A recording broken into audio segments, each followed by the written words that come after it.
Hanim, salam satu sejiwa. Best 510 kembali bersama anda untuk edisi 9 malam bersama dengan saya, Radin Robin. Isu 1MDB dijangka dibincang secara hati ke hati dalam mesyuarat Majlis Tertinggi UMNO Jumaat ini.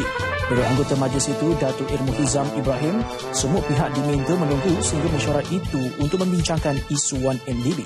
Ia amat penting bagi memastikan UMNO kekal relevan kepada rakyat. Datuk Irmu Hizam mengulas kenyataan pemimpin kanan parti yang menggesa langkah segera diambil bagi menyelesaikan isu 1MDB supaya ia tidak menjadi beban kepada parti.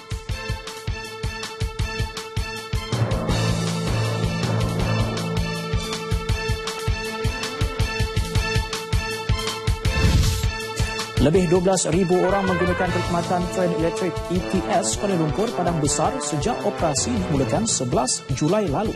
Menurut pengurus wilayah utara KTMB, Rasul Rahaya, tren 6 gerabak itu boleh memuatkan sehingga 720 penumpang bagi perjalanan pergi balik antara kedua-dua destinasi setiap hari. Perkhidmatan dari Kuala Lumpur bermula pukul 9.30 pagi, tiba di Padang Besar pukul 3 petang. Ia berpatah balik dari Padang Besar pukul 4 petang dan tiba di Kuala Lumpur pukul 9.15 malam. Pelaksanaan bayaran permit kemasukan kenderaan VEP terhadap kenderaan asing yang memasuki negara ini dari Singapura pula akan mula dikuatkuasa 1 September ini. Menurut pengerusi Jawatan Kuasa Kerja Raya Kemajuan Luar Bandar dan Wilayah Johor, Datuk Hasmi Muhammad, bayaran VEP itu ditangguhkan selama sebulan bagi membolehkan sistem pembayarannya dibangunkan sepenuhnya. Kadar bayaran RM20 yang ditetapkan sebelum ini masih dikekalkan.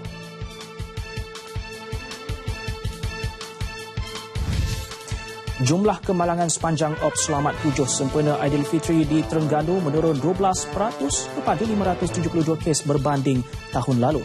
Jelas Timbalan Ketua Polis Negeri Datuk Hashim Abdul Jalil, jumlah kemalangan maut dan kematian pula masing-masing merekodkan 25% penurunan kes. Hampir 10% daripada keseluruhan kemalangan berlaku di Lebuh Raya Pantai Timur 2. Jumlah kemalangan paling tinggi di Dongun dan Kemaman dengan masing-masing 17 kes. Bursa Malaysia ditutup rendah hari ini setelah penurunan berterusan dalam saham syarikat berkaitan indeks terpilih seiring kelemahan prestasi serantau. Pada 5 petang, FBM KLCI turun 11 mata atau 0.64% kepada 1,709.76. Seorang peniaga berkata ekonomi kedua terbesar di dunia, China, menyaksikan sahamnya turun 8% setelah kebimbangan terhadap prospek ekonomi negara itu muncul kembali yang memberi sentimen negatif kepada bursa Asia lain. Mata wang tempatan pula mencecah paras 3.81 berbanding dolar Amerika hari ini. Sebahagian penduduk tempatan di Karkamis, Turki mula meninggalkan rumah selepas mendapat berita kawasan mereka akan menjadi sasaran kumpulan IS yang akan melancarkan serangan dari bandar Jabralus, Syria.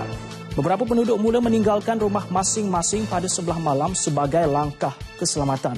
Dengan jarak 900 km, penduduk Turki kecewa dengan tindakan kumpulan IS yang mula mensasarkan kawasan bandar negara itu.